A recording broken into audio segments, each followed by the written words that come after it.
Shkëlqësia juaj, zonja Vjosa Osmani Sadriu, Presidenti i Republikës Kosovës, shkëlqësia juaj, zotri Beram Begaj, Presidenti i Republikës Shqipërisë, e nderuar kryetare e Kuvendit të Republikës Kosovës, zonja Albulena Haxhiu,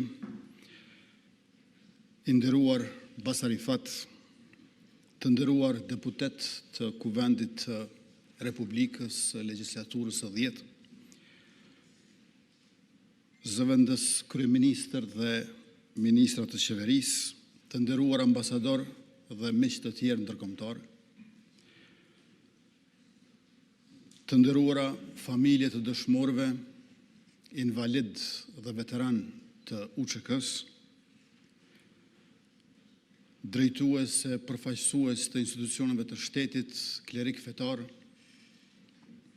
të dashur qytetarë të Republikës, të nderuar të pranishëm, zonja dhe zotëri, 18 vjet më parë, data e sotme ju shtua kalendarit ton kombëtar.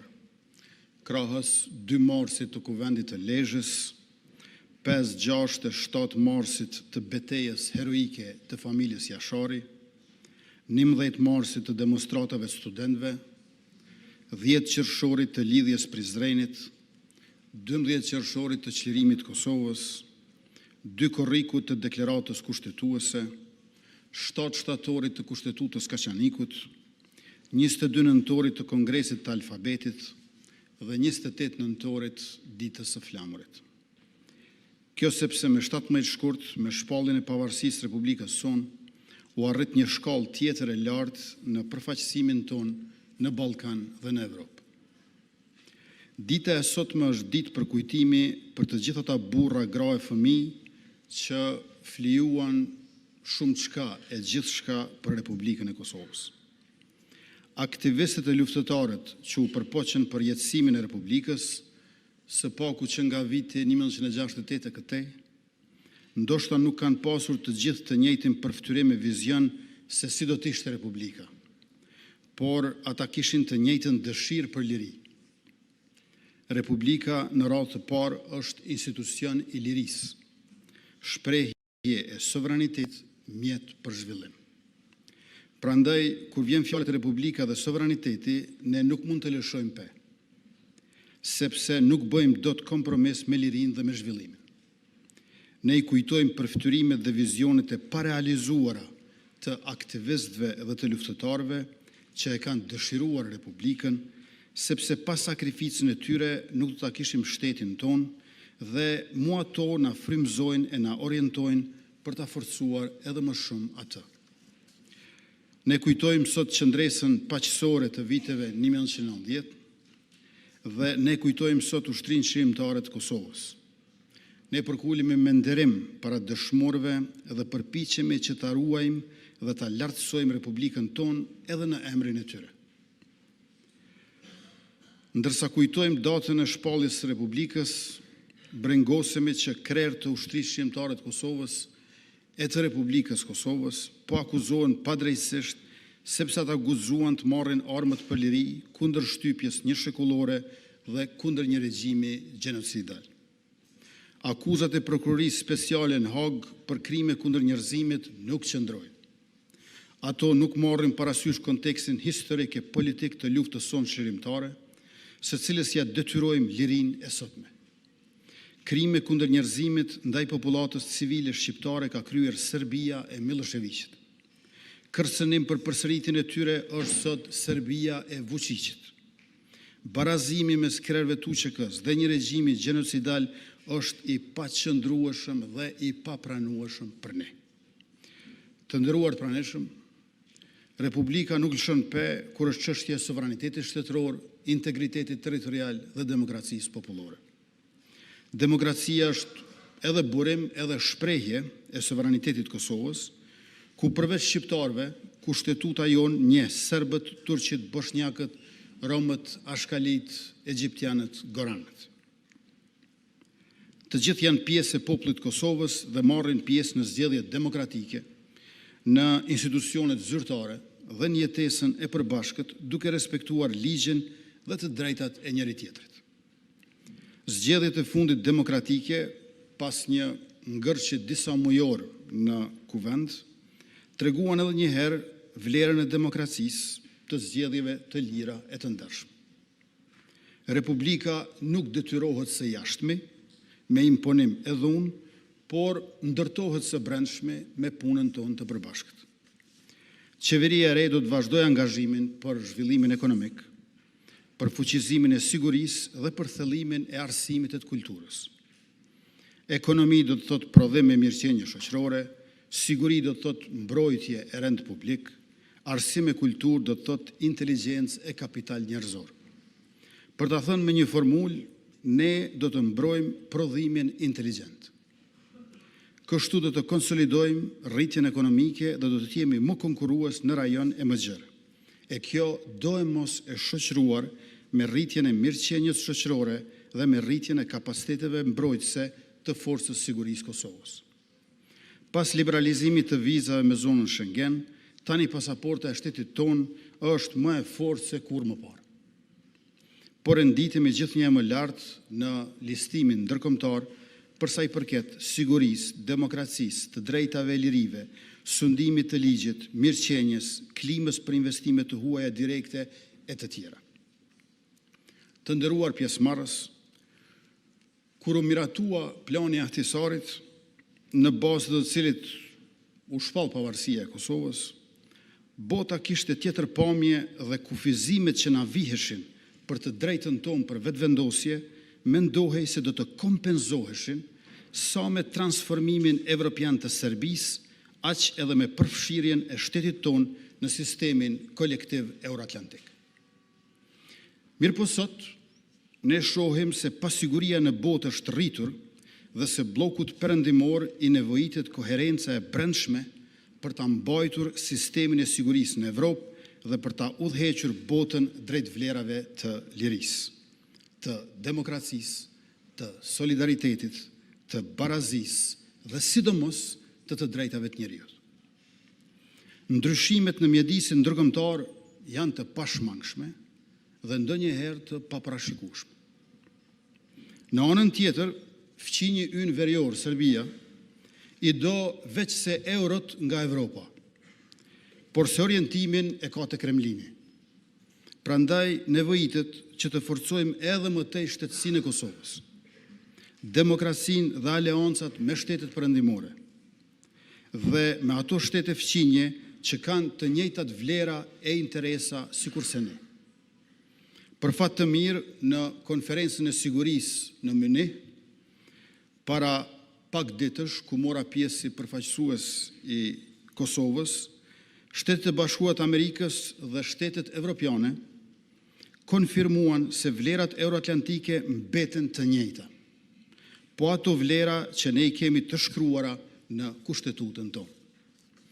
Ne jemi të vendosur të vijojmë rrugën tonë të integrimit në NATO dhe në Bashkimin Evropian, si dhe të antarësimit në Këshillin e Evropës. Ne jemi të gatshëm që të japim kontributin që na takon për fuqizimin dhe reformimin e sigurisë kolektive në rajonin tonë dhe në Evropë, siç kemi bërë edhe më parë. Për këtë do të vijojmë të mbështetemi të Shtetet e Bashkuara të Amerikës, të Gjermania, të Britania e Madhe, të Turqia, Franca e Italia, Kanadaja e Japonia. Sikurse që do të kultivojmë marrëdhëniet dhe bashkëpunimin edhe me shtetet të tjera. Do të bashkëpunojmë edhe me shtetet evropiane që ende nuk e kanë njohur Republikën e Kosovës si shtet pavarur.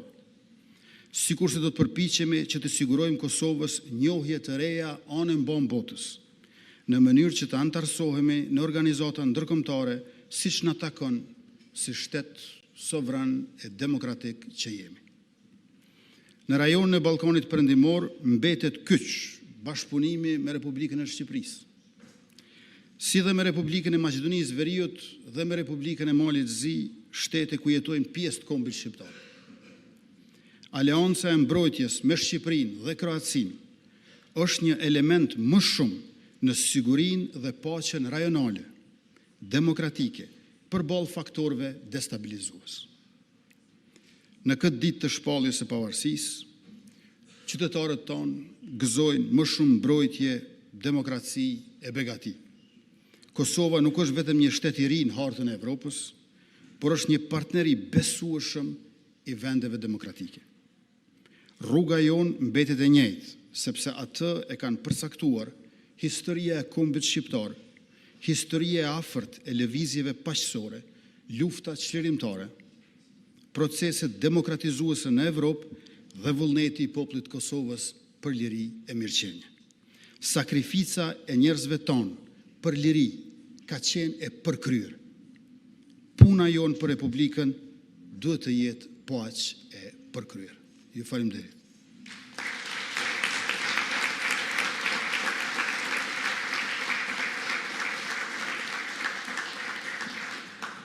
Faleminderit I nderuar kryeministër për fjalën.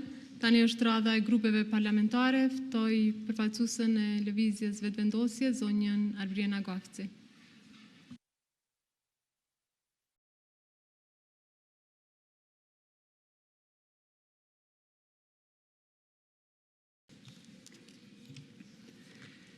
E nderuar Presidente e Republikës së Kosovës, zonja Vjosa Osmani Sadreu, I nderuar Presidenti I Republikës së Shqipërisë, zoti Bajram Begaj, e nderuar Kryetare e Kuvendit të Republikës së Kosovës, zonja Albolena Haxheu, I nderuar Kryeministër I Republikës së Kosovës, zoti Albin Kurti, të nderuar deputet I dashur Bacar Rifat, të nderuar përfaqësues të kabinetit qeveritar, të nderuar familjar të familjeve Jashari Rugova, familjar të familjeve të dëshmorëve, përfaqësues të institucioneve, përfaqësues të vendeve mike që jeni bashkë me ne në shënimin e kësaj dite, të dashur qytetarë të Republikës së Kosovës. Jemi mbledhur sot në këtë seancë solemne për të shënuar një nga ditët më të rëndësishme të historisë sonë kombëtare, 18 dhjetorin e pavarësisë së Republikës së Kosovës. Si sot 18 vjet më parë, me 17 shkurt 2008, Kosova shpalli vullnetin e saj të lirë për të qenë shtet I pavarur, sovran dhe demokratik. Ishte një akt historik që kurorëzoi sakrificën shekullore të popullit tonë për liri, dinitet dhe vetëvendosje. Kjo ditë është një kujtesë e gjallë e rrugtimit tonë të vështirë, e qëndresës të brezave të tërë, e luftës së pastër e të drejtë të ushtrisë çlirimtare të Kosovës dhe e gjaku të derdhur për lirinë që sot e gëzojmë. Është dita që na kujton sakrificën e familjes Jashari. Është dita që na ndërmend dëshmorët dhe martirët, të mbijetuarit e dhunës seksuale, 1133 fëmijë të vrarë. Është dita që e shënojmë me vetdijen se shumë familje vazhdojnë akoma të vuajnë e t'ju mungojnë më të dashurit e tyre, të zhdukurit me dhunë. Prandaj, sot e çdo ditë, me nderimin më të thellë, përkulemi para dëshmorëve të kombit, martirëve dhe të gjithë atyre që kontribuan për shlirimin dhe ndërtimin e shtetit tonë. Dhimbja është e madhe, por edhe krenaria për ata që dhanë gjithçka për vendin. Do të mbeten përjetësisht udhërëfyesit e rrugtimit tonë. Një falënderim I veçantë për shtetet mike dhe partnerët ndërkombëtar për mbështetjen e vazhdueshme në rrugtimin e Kosovës drejt lirisë, pavarësisë dhe konsolidimit shtetëror. Të nderuar të pranishëm, sot Kosova është një realitet shtetëror I pakthyeshëm.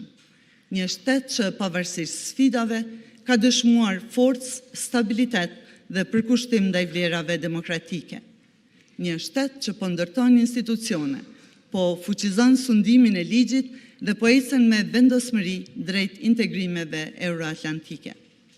Shpallja e pavarësisë ishte fillimi I një përgjegjësie për të ndërtuar një shoqëri të drejtë gjithëpërfshirëse dhe me mundësi të barabarta për të gjithë qytetarët tanë pa dallim. Përgjegjësi për t'u ofruar me përkushtim të rinjve tanë perspektivë, shpresë dhe arsye për të ndërtuar të ardhmen e tyre këtu në vendin tonë. Në këtë përvjetor, ne riafirmojmë angazhimin tonë si përfaqësues të popullit për të forcuar shtetin, për të mbrojtur kushtetueshmërinë dhe për të avancuar interesin qytetar mbi çdo interes tjetër. Kosova ka dëshmuar se ditë të qëndrojë fort edhe në kohët më të vështira. Me unitet, punë dhe vizion të qartë, ne do ta çojmë përpara ëndrrën e atyre që sakrifikuan gjithçka për këtë ditë. Shteti ynë është i ri, por jo i brisht. Kosova po forcohet çdo ditë më shumë, si brenda vendit, ashtu edhe në arenën ndërkombëtare. Është përgjegjësi e të gjithë neve që të investojmë dhe të japim më të mirën për të ardhmen e brezave që do të vinë pa u kursyer. Lavdi dëshmorëve dhe martirëve të kombit, urime dita e pavarësisë e paqim për jetë të zhvilluar e begat Kosovën tonë. Faleminderit. Faleminderit e nderuar zonja Nagafci. Tani nga grupi parlamentari PDK, zoti Bedri Hamza.